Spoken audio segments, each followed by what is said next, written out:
Hello, everyone. My name is Alex Arbula, and for today, I decided to make my digital video on what it means to me to be accountable.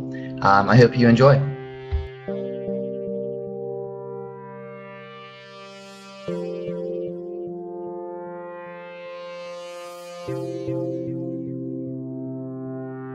To me, being accountable can take all different shapes, sizes, and forms. To me, it means standing behind a decision that you make, regardless of the obligation or the outcome. When I was a little kid, my father always used to tell me your word is everything. And being accountable, it pretty much incorporates that. When you give your word, someone needs to be able to trust that you're going to stand behind it regardless.